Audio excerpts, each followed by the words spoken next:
በመንፈስ ሙላኝ እንደገና ሙላኝ እንደገና አሁንም እንደገና ሙላኝ እንደገና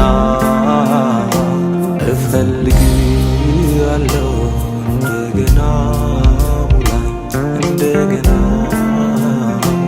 እኔ አልጠገብኩህም እንደገና ሙላኝ እንደገና በመንፈስ ሙላኝ እንደገና ሙላኝ እንደገና እፈልግሃለሁ እንደገና ሙላኝ እንደገና እኔ መች ጠገብኩ እንደገና ሙላኝ እንደገና ታስፈልገኛለህ እንደገና በተለያየ ቦታ ሆናችሁ የምትከታተሉ ሁሉ የእግዚአብሔርን ጸጋና ሰላም ለሁላችሁም የምመኝላችሁ እታችሁ ገነት ቦጋለ ነኝ ከዚህ ከኤድመንተን ካናዳ። ዛሬ በመንፈስ ሙላኝ በተሰኘው ተከታታይ ትምህርታችን የመጨረሻው ክፍል ላይ ደርሰናል። ጉዟችንን የጀመርነው በቃና ዘገሊላ ሰርግ ላይ ጌታ ኢየሱስ ጋኖቹን ሙሉ ብሎ ባዘዘበት ስፍራ ነበር። በዚህም ኢየሱስ ባዶ የሆኑ ዕቃዎችን እንደሚሞላና እኛም ሞልተን እንድንፈስ እንደሚጠራን ተምረናል። ከዛም በመቀጠል የሕይወት ውሃን ተመለከትን።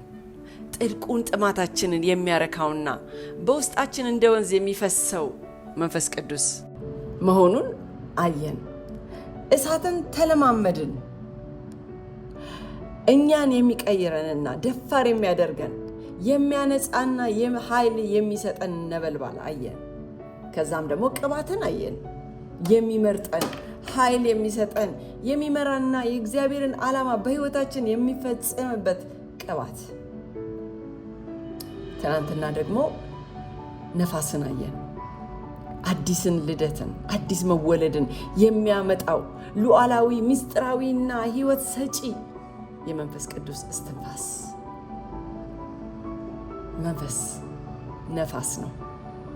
ዛሬ ደግሞ የመጨረሻውን ኃይለኛውን ልብን ከሚያረጋጉ የመንፈስ ቅዱስ ምሳሌዎች አንዱ የሆነውን በሆነው ትምህርት እንዘጋለን። እሱም ማህተም ነው። ማህተም እትመት። አብራችሁኝ ወደ ኤፌሶን ምዕራፍ 1 ከ13 እስከ 14 እንድንመለከት እፈልጋለሁ። የኤፌሶን መጽሐፍ ምዕራፍ 1 13 እና 14 በጌታ ስም አነበዋለሁ። እናንተም ደግሞ የእውነትን ቃል ይኸውም የመዳናችሁን ወንጌል ሰምታችሁ ደግሞም በክርስቶስ አምናችሁ በገዛ ርስቱ ቤዛነት እስከሚሆን ድረስ ለክብሩ ምስጋና የታጫችሁ የርስታችን መያዣ በሆነው በተስፋው መንፈስ ቅዱስ የታተማችሁት በእርሱ ነው ይላል። እንጸልይ። ክብርና ምስጋና የሚገባ የዘላለም አምላክ እግዚአብሔር ሆይ በጌታ በኢየሱስ ክርስቶስ ስም እናመሰግንሃለን።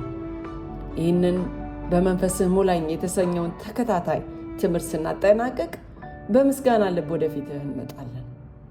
ጌታ ሆይ ባለፉት ቀናቶች ስለ ሕይወት ውሃ፣ ስለ እሳት፣ ስለ ቅባት፣ ስለ ነፋስ አስተማርከን። ዛሬ ደግሞ ጌታ ሆይ ወደዚህ ወደ ማህተም እንመጣለን። ይህም የአንተ የባለቤትነት ምልክት፣ የአንተ ዋስትናና ሊፈርስ የማይችለው ቃል ኪዳን ስለሆነ እናመሰግናለን።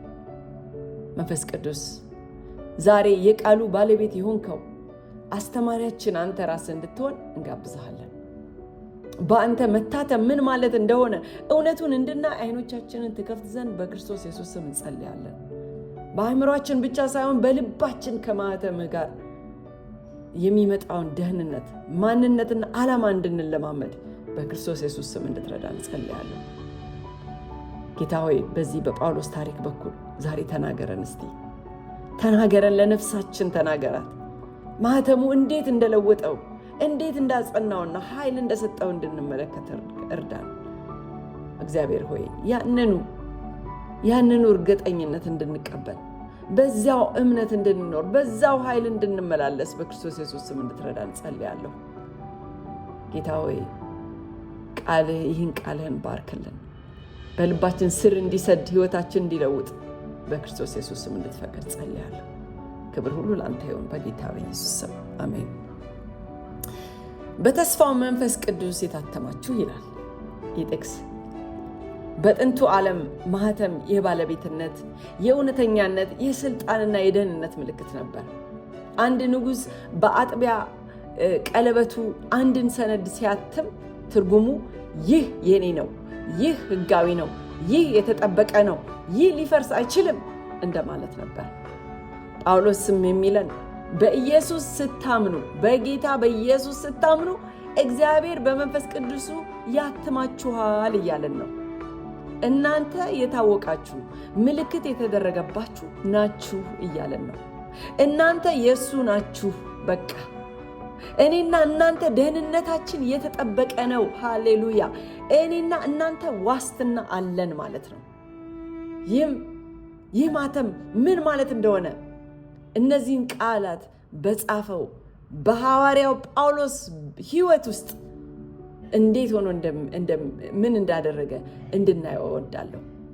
ምክንያቱም በመንፈስ ቅዱስ ለዓላማ መታተም ምን ማለት እንደሆነ ጠንቅቆ የሚያውቅ ሰው ቢኖር ጳውሎስ ነው። የእሱን ታሪክ ስለ መንፈስ ቅዱስ ማህተም 4 ታላላቅ እውነቶችን ያስተምረናል። አንደኛው ማህተሙ ስር ነቀል ለውጥን ያመለክታል።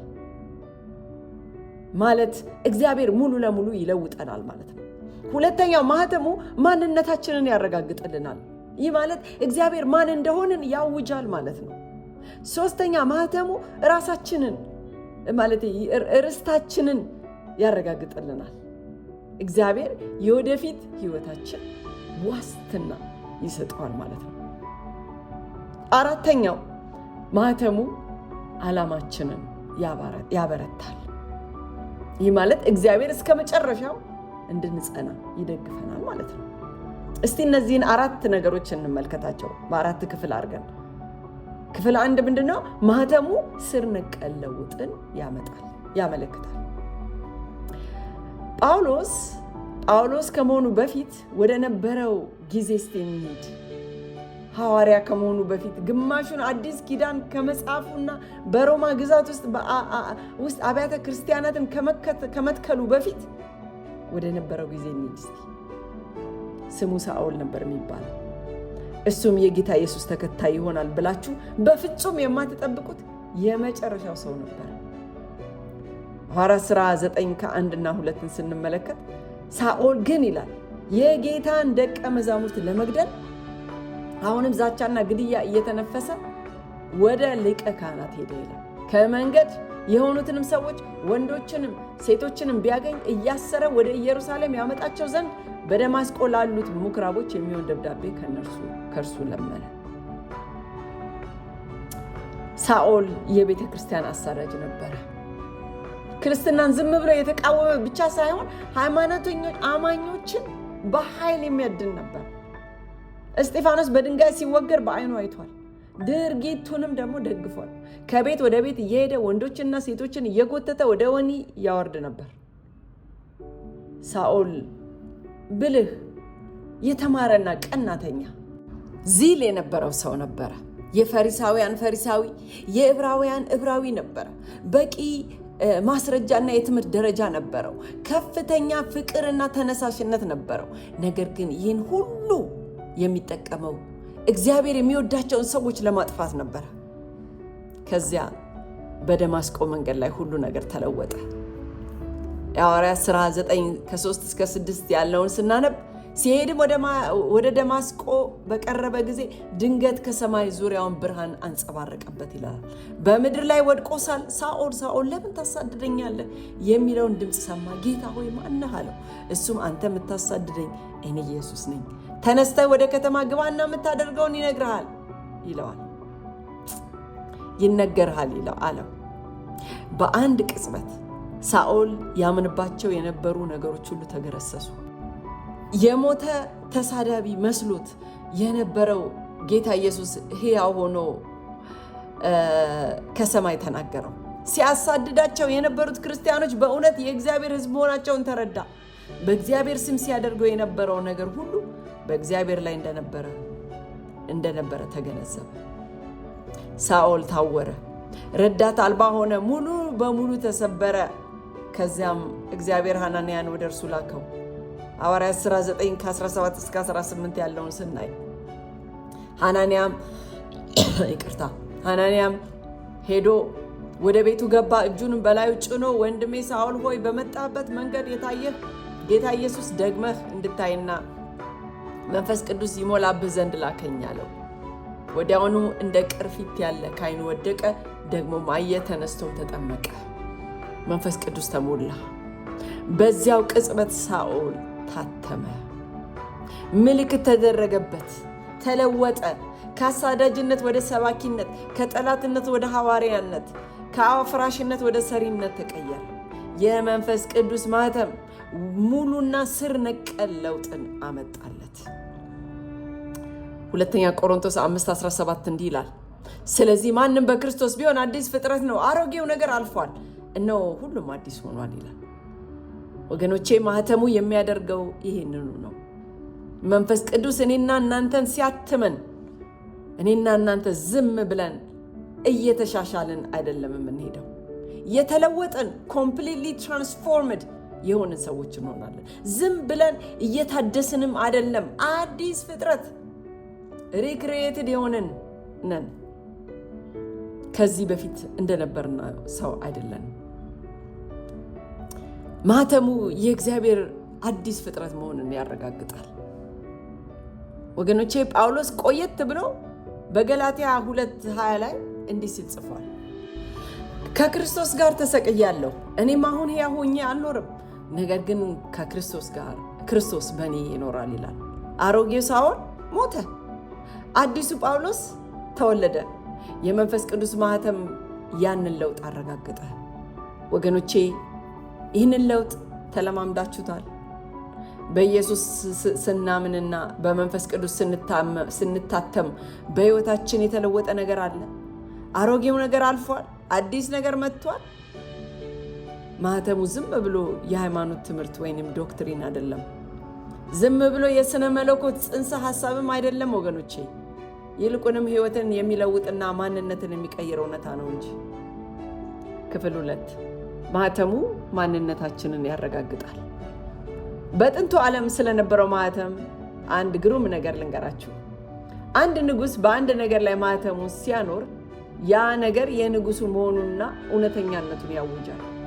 በቄሳር ማህተም የታተመ ደብዳቤ ብታገኙ ይህ የቄሳር ነው፣ ከቄሳር የመጣ ነው፣ የቄሳርም ስልጣን አለበት መሆኑን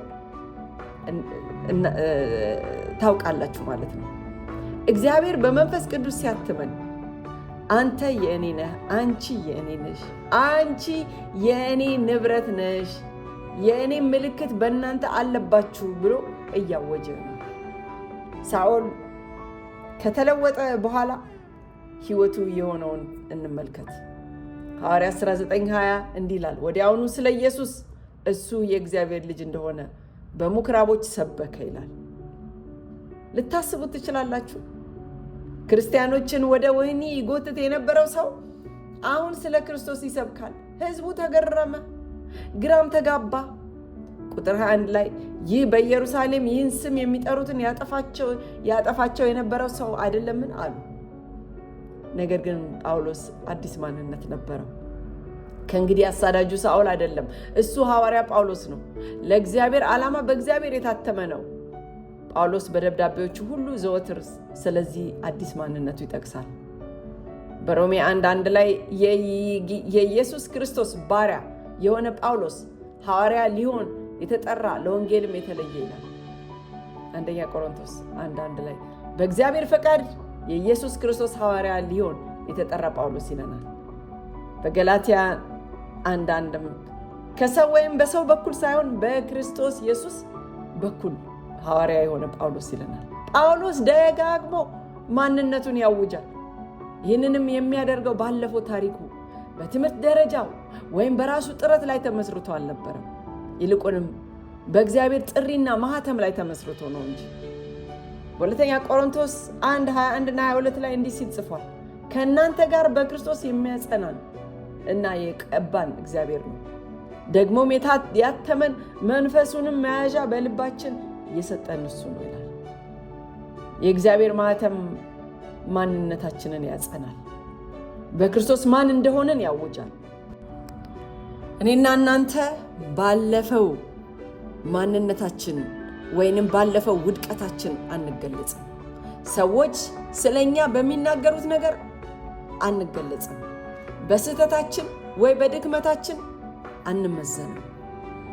እኔና እናንተ የምንገለጸው በእኔና በእናንተ ላይ ባለው በእግዚአብሔር ማኅተም ብቻ ነው።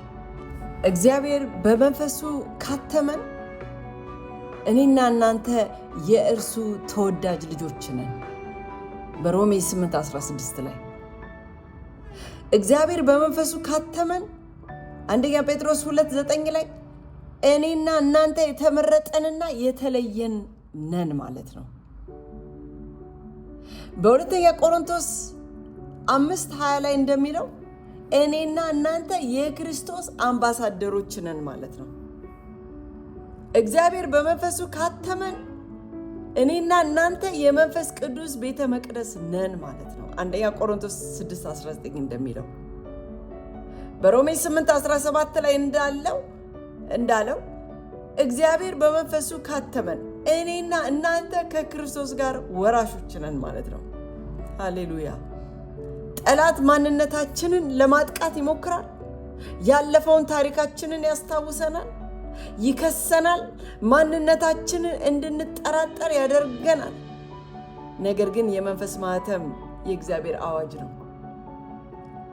አንተ፣ አንቺ የኔ ነህ፣ የኔ ነሽ፣ መንፈሴ በእናንተ ውስጥ ይኖራል፣ ምልክቴ በአንተ ላይ ነው፣ አንቺ የኔ ንብረት ነሽ እያለ ነው። ጳውሎስ ከየት እንደመጣ በፍጹም አልረሳም ነበር። ራሱ ከኃጢአተኞች ዋነኛ እና የእግዚአብሔርን ቤተ ክርስቲያን ስላሳደድኩ ሐዋርያ ተብዬ ልጠራ የማይገባኝ ከሐዋርያት ሁሉ የማንስ ነኝ ይል ነበር። ነገር ግን ባለፈ ታሪክ ውስጥ ተዘፍቆ አልኖረም። በአዲሱ ማንነቱ ውስጥ ኖረ እንጂ እንደታተመ የክርስቶስ ባሪያ ሆኖ ኖረ። አንደኛ ጢሞቴዎስ 1:12-14 ይህንን በሚያምር ሁኔታ ይገልጸዋል። ስለ አገልግሎቱ ስለ ሾመኝ ታማኝ አድርጎ ስለቆጠረኝ ይላል። ኃይል የሰጠኝን ጌታችን ኢየሱስ ክርስቶስን አመሰግናለሁ። አስቀድሜ ተሳዳቢና አሳዳጅ አንገላችን በሆንም የጌታችን ጸጋ በክርስቶስ ኢየሱስ ካለው እምነትና ፍቅር ጋር አብዝቶ እንደፈሰሰለት ይናገራል። ከአሳዳጅነት ወደ ሐዋርያነት፣ ከተቃዋሚነት ወደ አገልጋይነት፣ ከጠላትነት ወደ ተወዳጅነት ማኅተሙ ሁሉንም ነገር ለወጠ። ክፍል 3 ማኅተሙ ርስታችንን ያረጋግጥልናል። ይህ ማለት ኤፌሶን 1:13-14 ደግመን እንመልከት። እናንተም ደግሞ የእውነትን ቃል ይኸውም የመዳናችሁን ወንጌል ሰምታችሁ ደግሞ በክርስቶስ አምናችሁ በገዛ ርዕሱ ቤዛነት እስከሚሆን ድረስ ለክብሩ ምስጋና የታጫችሁ የርስታችን መያዣ በሆነው በተስፋው መንፈስ ቅዱስ የታተማችሁ በእርሱ ነው ይላል። እዚህ ላይ መንፈስ ቅዱስ የርስታችን መያዣ ተብሎ ተጠርቷል። በግሪክ ቋንቋ አራቦን የሚለው ቃል ቅድመ ክፍያ ወይንም መያዣ ወይንም ለሚመጣው ነገር ዋስትና ማለት ነው። ለአንድ ቤት ቀድመን ክፍያ ይሄ ዳውን ፔመንት ሲከፈል እንደሚያደርግ ነው። እንደ ዳውን ፔመንት ነው ማለት ነው። ግዢውን እንደምንፈጽም ዋስትና እየሰጠን ነው ማለት ነው። ያ ቅድመ ክፍያ ያ ዳውን ፔመንት ግብይቱን ያጸነዋል። መንፈስ ቅዱስ እግዚአብሔር በእኔና በእናንተ ውስጥ ያስቀመጠው ቅድመ ክፍያ ነው። ይህም የጀመረውን ስራ እንደሚፈጽም ዋስትና ነው። ወገኖቼ ይህ ደህንነት ነው። ይህ እርግጠኝነት ነው። ይህ እግዚአብሔር በእኔና በእናንተ ውስጥ የጀመረውን ስራ እንደሚጨርስ የገባው ቃል ኪዳን ነው። ጳውሎስ ይህንን ከማንም በላይ በሚገባ ተረድቶት ነበር። ከታተመ በኋላ ምን እንዳጋጠመው ተመልከቱ። በሁለተኛ ቆሮንቶስ 11:23-28 ላይ መከራዎቹ ተዘርዝረዋል። 3 ጊዜ በበትር ተደበደበ። 1 ጊዜ በድንጋይ ተወግሮ ለሞት ተቃረበ።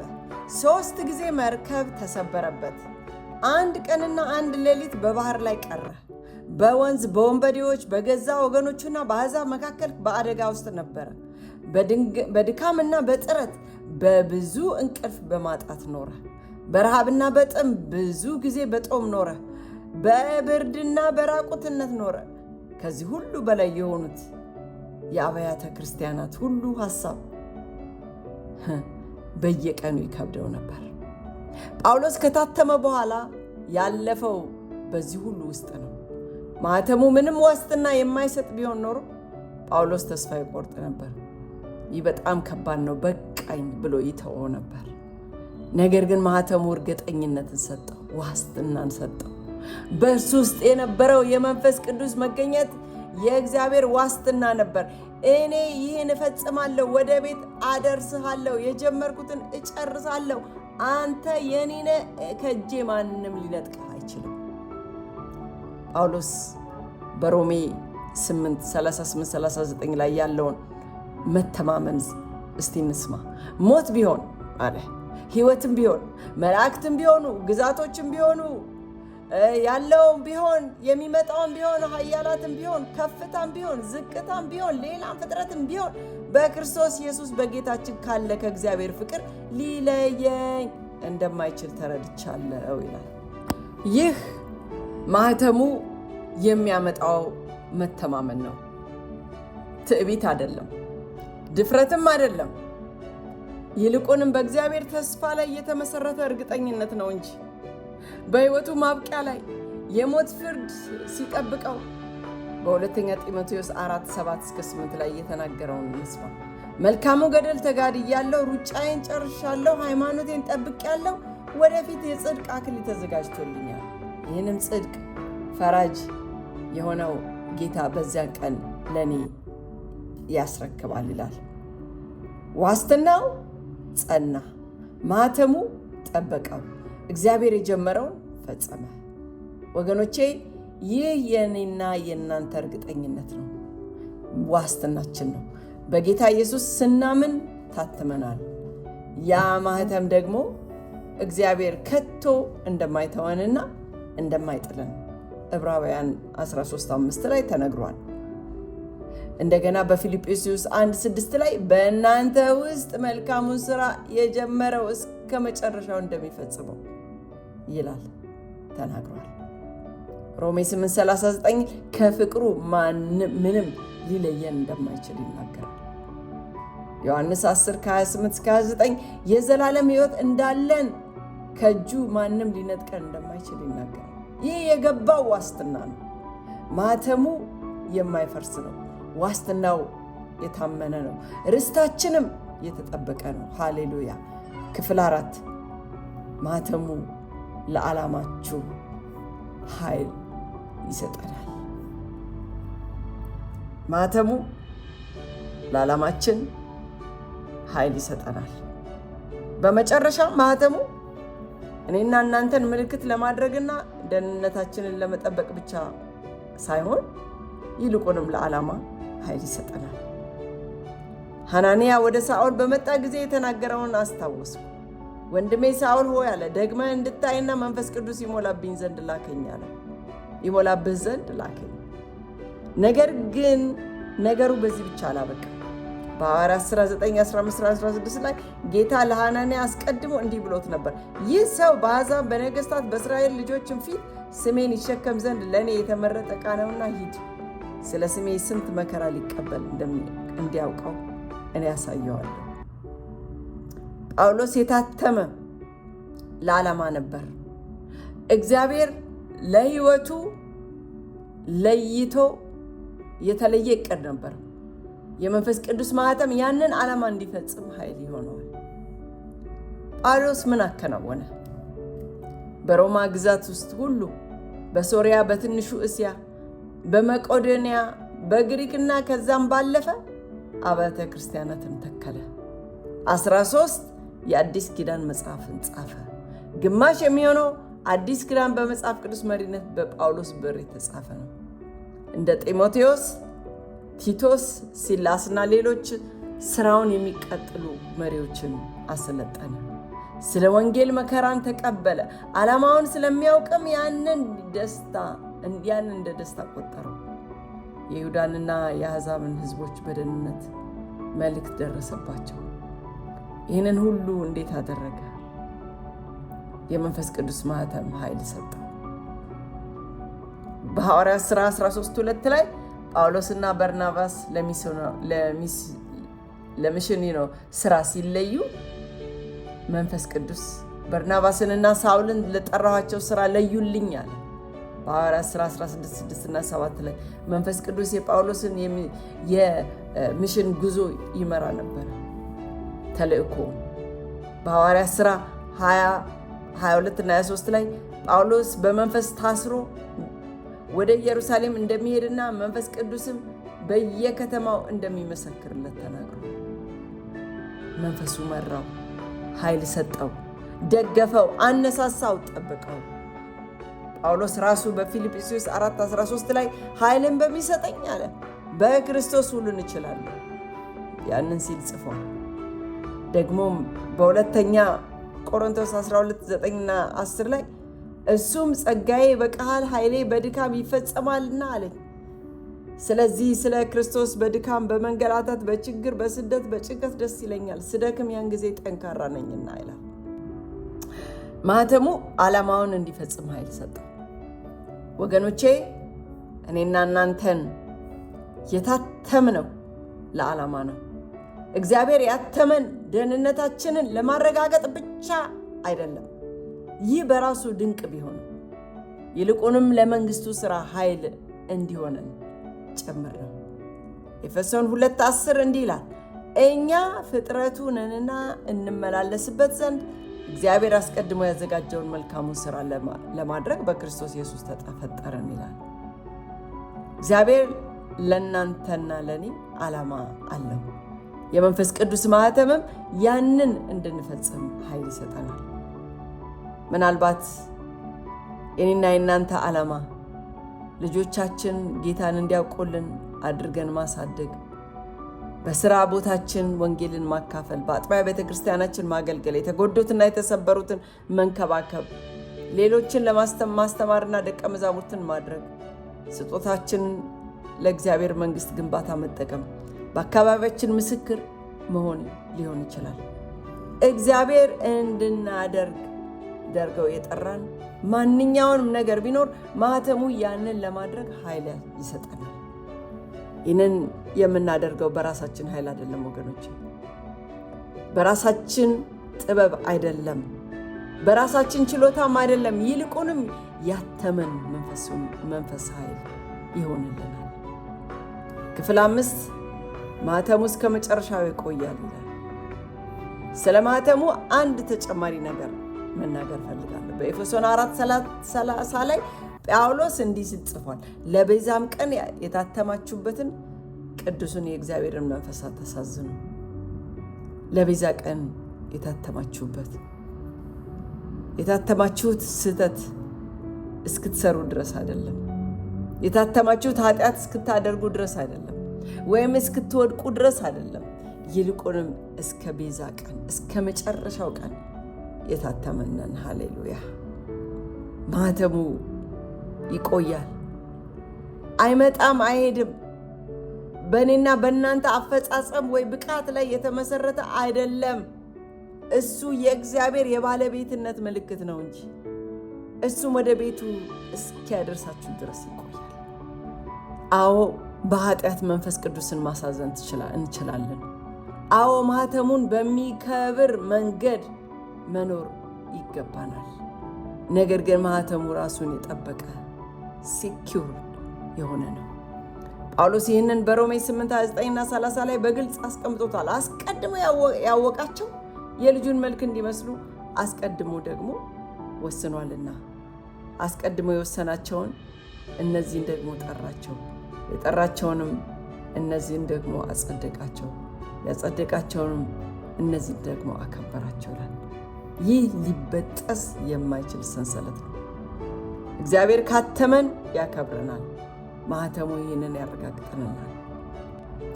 ወገኖቼ ይህንን ተከታታይ ትምህርት ሳጠናቀቅ ልጠይቃችሁ ወይንም ሁላችንን ልጠይቅ የምፈልጋቸው ነገሮች አሉ።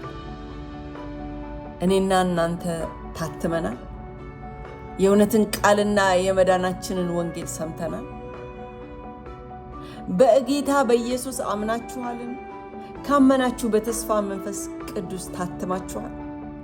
እንደ ታተመ ሰውስ እየኖራችሁ ነው? እየኖርን ነው? በእግዚአብሔር ዋስትና ደህንነት ውስጥ ነው እየኖራችሁ ያላችሁት? ወይንስ ዘወትር በመጠራጠር በፍርሃትና በእውነት ድኛለው ወይ በሚል ጭንቀት ውስጥ ናችሁ? በአዲሱ ማንነታችሁ እየተመላለሳችሁ ነው?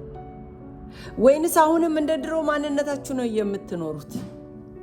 ማህተሙ አዲስ ፍጥረት መሆናችሁን አረጋግጧል። እንደ አዲስ ፍጥረትን መኖርን እንማር። ዓላማችን እየፈጸምን ነው? እግዚአብሔር ያተመን ለመንግስቱ ሥራ ነው። ጳውሎስ ያበረታው ያው መንፈስ እኔና እናንተንስ እያበረታ ነው? እግዚአብሔር እንድናደርግ የሚጠራን ምንድን ነው ወገኖቼ? ምንድን ነው ዛሬ እያንዳንዳችሁን የሚጠራችሁ? ማህተሙን እያሳዘናችሁ ነው ወይንስ እያበራችሁ? መንፈስ ቅዱስ በእኔና በእናንተ ውስጥ ይኖራል። አኗኗራችን ትርጉም አለው። ማህተሙን በሚያከብር መንገድ ልንኖር ይገባል። ወገኖቼ በመንፈስህ ሙላኝ የሚለውን ተከታታይ ትምህርታችንን ማጠቃለያ ላይ ደርሰናል። ጋኖቹን ሙሉ። ጌታ ኢየሱስ ባዶ ዕቃዎችን ይሞላል። የሕይወት ውሃ መንፈስ ቅዱስ ያረካል፣ በውስጣችን ይፈሳል። እሳት መንፈስ ቅዱስ ያነጻል፣ ኃይልም ይሰጣል። ቅባት መንፈስ ቅዱስን ለዓላማ ይቀባል። ነፋስ መንፈስ ቅዱስ አዲስ መወለድን ያመጣል። ማህተም መንፈስ ቅዱስ ዋስትና ይሰጣል፣ ያጸናልም። ዛሬ ይህንን መንፈስ ለመሞላት ምን እያደረጋችሁ ነው? በእምነት ጠይቃችኋልን? መንፈስ ቅዱስ በሕይወታችሁ ያለውን እያንዳንዱን ክፍል እንዲሞላው ትፈቅዱታላችሁ? እንዲያረካችሁ፣ እንዲያነጻችሁ፣ እንዲቀባችሁ፣ እንዲለውጣችሁ፣ እንዲያትማችሁ ትፈቅዱለታላችሁ? ወገኖቼ ጥሪው አሁንም አለ። ዛሬም መንፈስ ቅዱስ ኑና ተሞሉ እያለ ነው። ኑ ፈቃደኛ የሆናችሁ ሁሉ ወደ እርሱ ቀረቡና ሙላን እንደገና በሉት።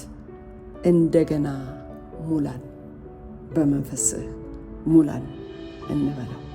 እንጸልይ። ጌታ ይባርካችሁ። ክብርና ምስጋና የሚገባህ የዘላለም አምላክ እግዚአብሔር ሆይ እናመሰግንሃለን። በክርስቶስ ኢየሱስ ስም ወደፊትህ ምስጋናችንን ይዘን መጣን።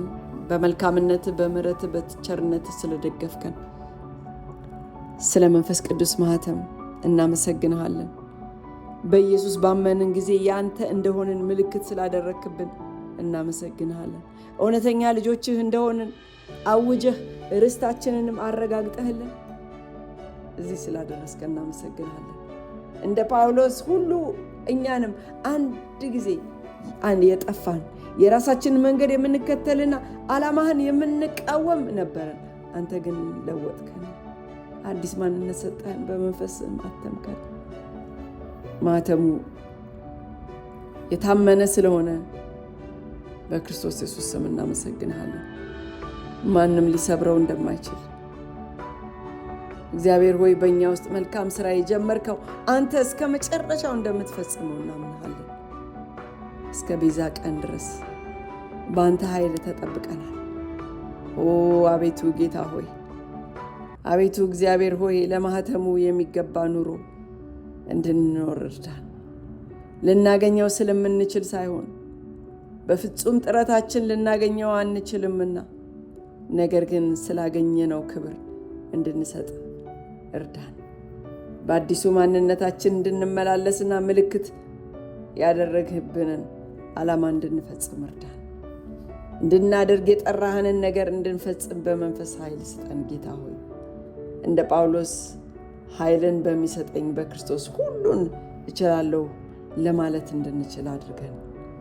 አምላኬና መድኃኒቴ ሆይ እስካሁንም ያልታተመ በእውነት በኢየሱስ ያላመነ አንዲት ነፍስ ካለ ይህ ሰዓት የዛች ነፍስ ይሁንላት። ወንጌልን እንድትቀበል ልባቸውን እንድትከፍት ዛሬ በመንፈስ ቅዱስ እንድታትማቸው ጸልያለሁ።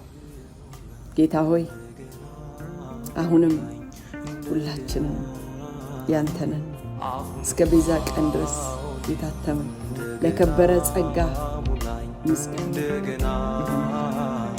ጌታ ሆይ ክብር ሁሉ ላንተ በጌታ በኢየሱስ ክርስቶስ እኔ አልጠገብኩም እንደገና ሙላኝ እንደገና በመንፈስ ሙላኝ እንደገና ሙላኝ እንደገና እፈልግሃለሁ እንደገና